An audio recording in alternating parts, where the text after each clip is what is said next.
Hey guys, so I'm ready to read this. Are you? All right, I hope you are. Hopefully you're not too scared. Um, this book is called Goosebumps Horrorland, Revenge of the Living Dummy. Here we go.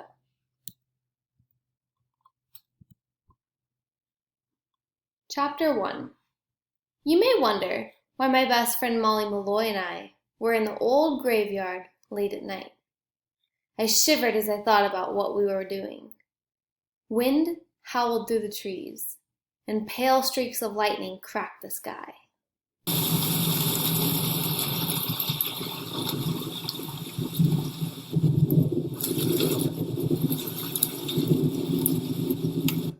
Hurry, Molly, I whispered, hugging myself as the moon disappeared behind the clouds. It's going to storm. I am hurrying, Brittany, Molly said. But the ground, it's really hard. We were digging a grave. We took turns. One of us shoveled, while the other stood lookout. I felt cold raindrops on my forehead. I kept my eyes on the low picket fence near the street. Nothing moved. The only sounds were the scrape of the shovel in the dirt and a drum roll of thunder, deep but far away. Across from me, an old gravestone made a creaking sound as it tilted in the wind. I sucked in my breath. I suddenly pictured the old stone toppling over, and someone crawling out from the grave behind it. Okay, I have a wild imagination. Everyone knows that about me. My mom says I'll either be a writer or a crazy person. She thinks that's really funny. Sometimes having a strong imagination is a good thing, and sometimes it just makes things more scary, like tonight. Molly stopped shoveling to push the hair out of her eyes. Raindrops pattered on the blanket of dead leaves on the ground. Brittany, does this look deep enough? She asked in a hoarse whisper. I glanced at the glass coffin on the ground. Keep digging.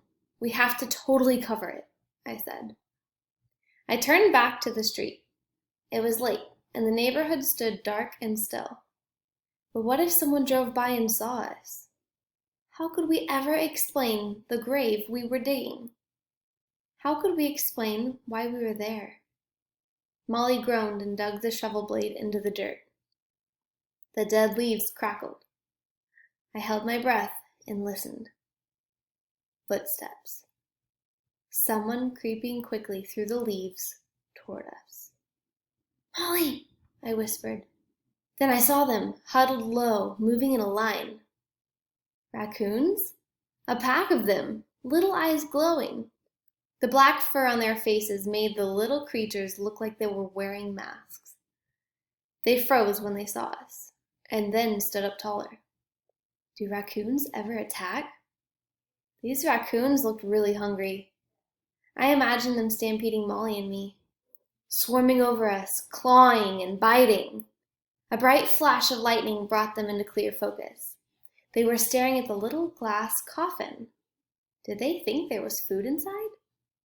A clap of thunder, closer now, startled them. The leader turned and scuttled away over the leaves. The others followed. I shivered and wiped the rain off my forehead. Molly handed me the shovel.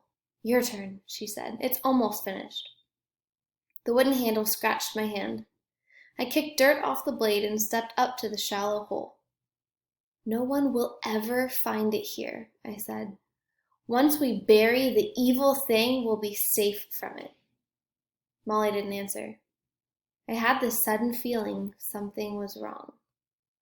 I turned and saw Molly staring with her mouth open, staring at the tall gravestone next to us. She pointed. Britt, and then I heard the old stone creak and saw the pale hand slowly reach out from the grave. No time to move, no time to scream. I stood frozen and watched the hand wrap its cold, bony fingers around my ankle. And then I started to scream. Chapter 2. 2 weeks earlier, I had other things on my mind. I wasn't thinking about the old graveyard down the street. I had other problems. Well, one big problem, and his name was Ethan.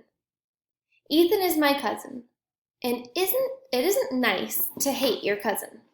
So let's just say he isn't one of my favorite people on this planet. I like to make lists. And if I made a list of my top 5,000 favorite people in the world, my cousin Ethan wouldn't be on it. Get what I'm saying? It was almost dinner time on a Friday night, and I was perched on the edge of the bed in my new bedroom. Why did I have a new bedroom? Because Mom and Dad kicked me out of my awesome room in the attic to make room for guess who? Ethan. So now I had to sleep in Mom's sewing room, and the sewing machine was still against the wall. So how much room did I have? Try not much. I was talking on my cell to Molly. Molly is maybe the only person who understands what a pain Ethan is, because she's met him, and she had 2 bruised knees to prove it. Whoever told Ethan that kicking people is funny? Molly and I are like sisters. If you mention Molly Malloy, you have to mention me, Brittany Crosby, too. We are both 12, and we both live on the same block. And we've always been in the same class since 3rd grade. We both like to draw and paint. We both like to make lists of everything. We are always finishing each other's sentences like we have one brain. Molly's a little taller than me and more into sports. We both have coppery hair, although hers is lighter and curlier. And we both have brown eyes. I'm the funny one. It's hard to make Molly laugh. I think she's more serious than me because her parents split up, and she lives with her dad. He travels a lot, and he's kind of a flake, so she feels like she has to be the grown-up in the house. Obviously, I've thought a lot about it. I once made a list of my good qualities and my bad qualities. And one of my good qualities is that I really try to understand my friends. I can't come over now, I told Molly. That brat Ethan will be here any minute. Dad went to the bus station to pick him up. Molly groaned into the phone. Ugh. Maybe you'll get lucky. Maybe he missed the bus. Why is he coming to stay with you anyway? His parents had to go away or something, I said. He's even coming to our school. I think he's in 3rd grade. He's such a sicko, Molly said. Maybe you should move over here until he leaves. I rolled my eyes. Like my mom would go for that. She knows you hate him, Molly said. I'm supposed to feel sorry for Ethan because he's had such a tough life, I said. You know, his parents were both sick for a long time and didn't pay any attention to him. Molly shook her head. Yeah, I remember. I groaned. Ugh, so Mom and Dad say I have to take good care of him. Every 10 minutes, they remind me I have to be nice to him. Hello, Molly said. Do they know he kicks people when the grown-ups aren't looking? Do they know how he kept trying to trip you and make you fall down the stairs? Did you tell them he tricked you into eating a sandwich that had dead bugs in it? He's totally bratty, but they won't believe me, I said. Last time Ethan stayed here, he started messing with my computer, and he deleted my whole term paper. He said it was an accident. Then he burst out laughing. Molly groaned again. What a creep. Molly, what am I going to do? I wailed. He's coming to live with us for weeks. Molly was silent for a moment.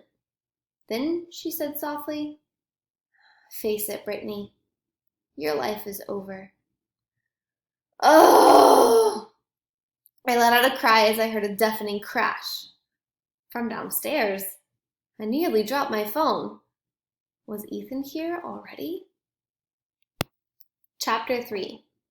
I hurried into the kitchen and saw Mom bent over, picking pieces of china off the floor. I can't believe I dropped that plate, she said, shaking her head.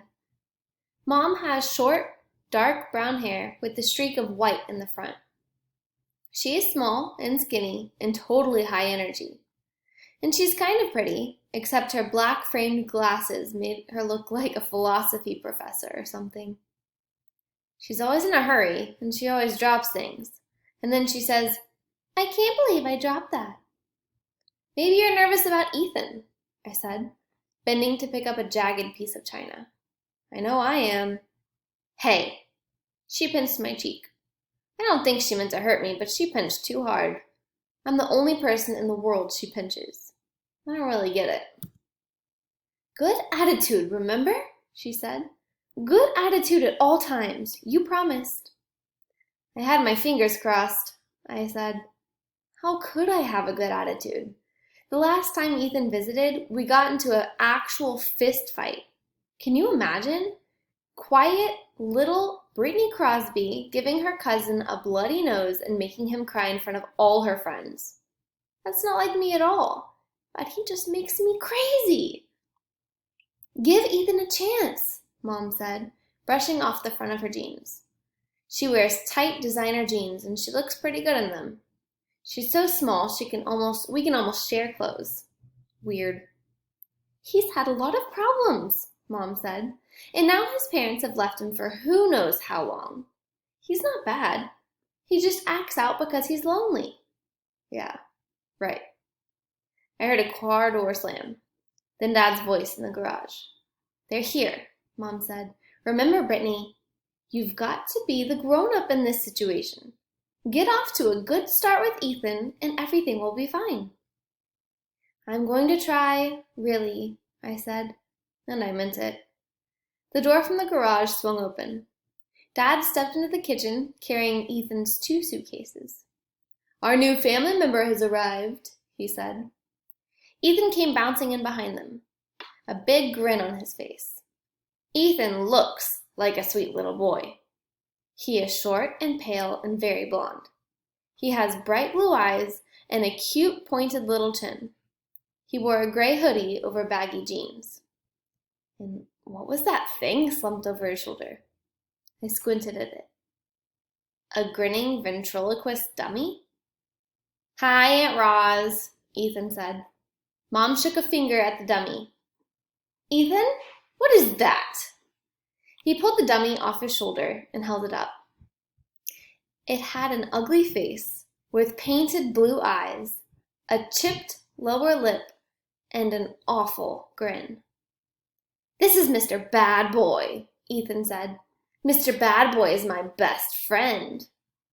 Totally pitiful, I thought. But I put a smile on my face and said, "Hey, Ethan." Ethan came running over to me, holding the dummy in front of him. "Mr. Bad Boy," he said, "say hi to my cousin Brittany." I saw it coming, but I couldn't move in time.